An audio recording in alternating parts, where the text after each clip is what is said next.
it's time for us to move on to our character profile. Yes. It is our second to last profile from the Black Adam film that's come out this week. There's one more due for next week that I've got planned. Oh. To cover all the characters, because Black Adam's done a lot of characters that won't be that well known. This is which true. is always fun, because it gives more exposure to some really great lesser known characters. Mm-hmm. And it also allows me to not have to think too hard about character profiles. So this week we'll be covering Hawkman. Hawkman is very, very cool.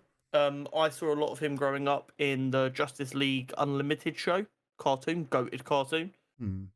But they don't dive in too much to who Hawkman and who Hawkgirl are in that. So let's talk about this a little bit.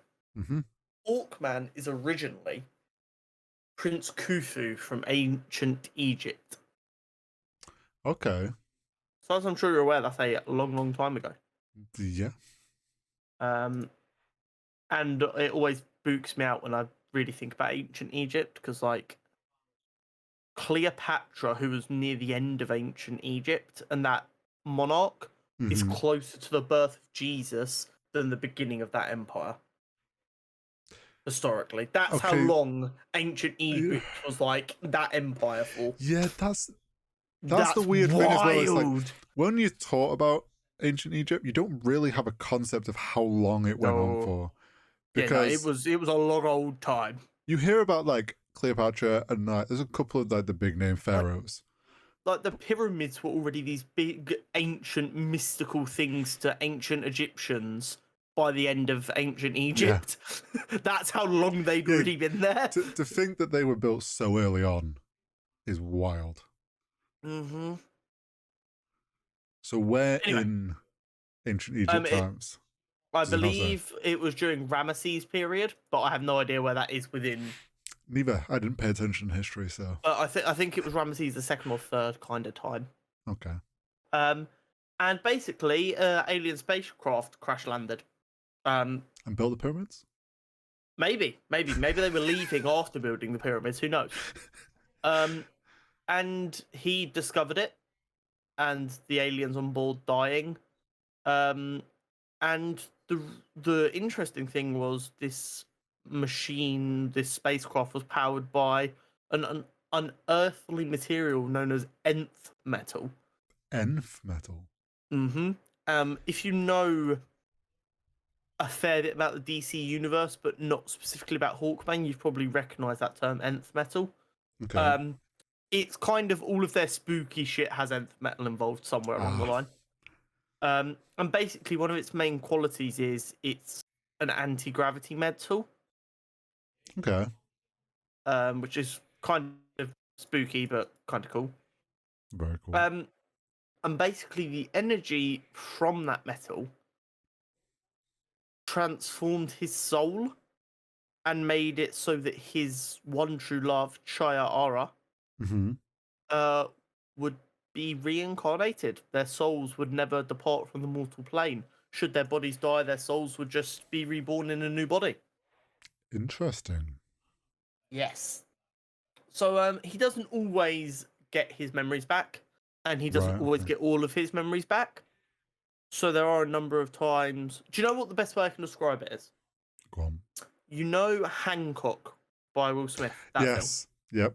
You've got them paired up. It's not that complicated of they were born in pairs and stuff. Yeah. But the idea that he has this like one true soulmate, but he can't remember her. Yeah. That's how it can be sometimes when they're reincarnated. Okay, I get you. But after loads of reincarnations over the years, he was born as Carter Hall, an archaeologist, a very successful archaeologist. Nice. And Carter did manage to regain a fair number of the memories from his first life. Pog. And this inspired him to take up the Hawkman moniker. Oh, okay. And then eventually he found Chaya again, who in this life was... See, I think this was a typo because later on she was referred to as a different name. So people in the comments might be able to tell me if, like, she died again and just had a very similar name when she was reincarnated. I'm going to go with the name that I think sounds right to me, though, which is Kira Sanders. Okay. And once they met, she then kind of got some of her memories back, and she Right. became Hawk Girl. Of course. Absolute power couple. And they helped to found the JSA back in like Okay. 1940s. That's cool. Then during the 50s, they both kind of slowed down their crime fighting activities and went to more, I guess, backseat mentory roles. Right. But then during the 60s, they would both join the Justice League of America.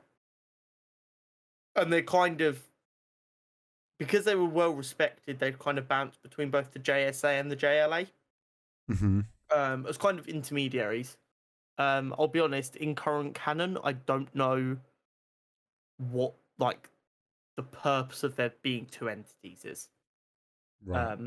It used to be before some of the big crossover events. JSA was during the Second World War Mm-hmm. and was like the Silver Age of comics. Then in the Golden Age, the JSA had died out and the Justice League became a thing. Right. Okay. I don't know if that's the case anymore though.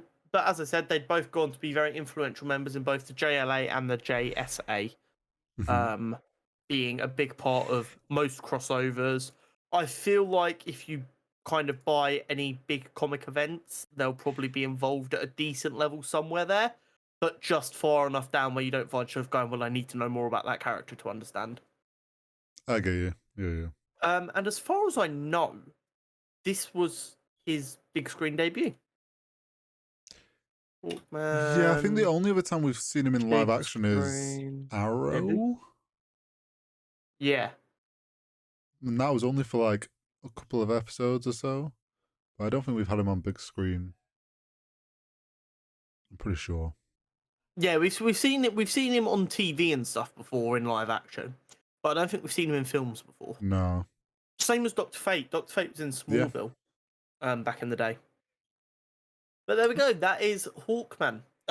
It left me with the question of where's Hawk Girl? Have we not found her yet in this universe? That's a point. But we will see. I guess maybe she's already dead and he's waiting for her to be reincarnated. Who knows? Yeah, possibly. But